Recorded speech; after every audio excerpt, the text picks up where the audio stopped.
पापा बनारसी साड़ी किंदा पापा झुमका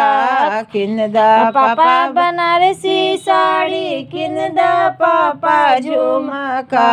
खोज दानाया हो पापा दुल्हवा गोड़ा लगाना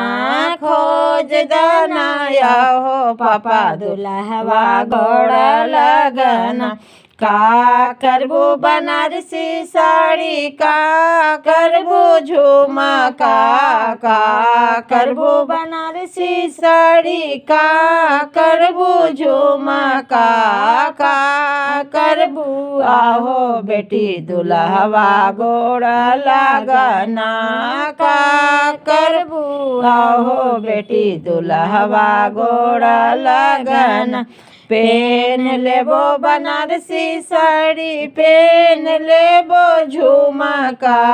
पेन लेबो बनारसी साड़ी पेन लेबो झुमका नाओ कर बनबो पापा दुल्हवा गोड़ा लगाना नाओ कर बनबो पापा दुल्हवा गोड़ा लगाना किंदा चाचा सिल्क साड़ी किंदा चाचा कंगना खोज दानाया हो चाचा दुल्हवा गोड़ा लगाना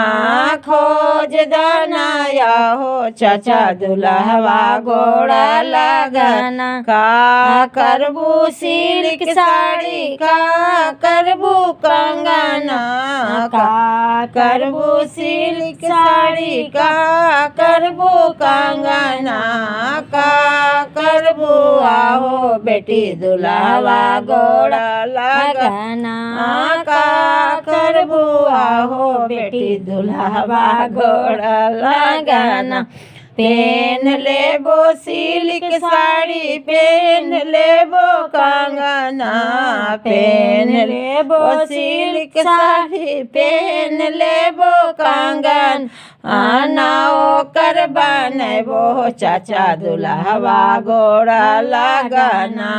नाओ कर बनबो चाचा दुल्हवा गोड़ा लगाना किंदा भैया लखनऊ लहंगा किंदा भैया हारवा किंदा भैया लखनऊ लहंगा किंदा भैया हारवा खोज दानाया हो भैया दुल्हवा गोड़ा लगाना खोज दानाया हो भैया दुल्हवा गोड़ा लगाना का करबू लखनऊ लहंगा का करबू हारवा का करबू लखनऊ लहंगा का करबू हारवा का करबू आहो बहनी दुल्हवा गोड़ा लगाना का करबू आहो बहनी दुल्हवा गोड़ा लगाना पेन लेबो लखनऊ लहंगा पेन लेबो हारवा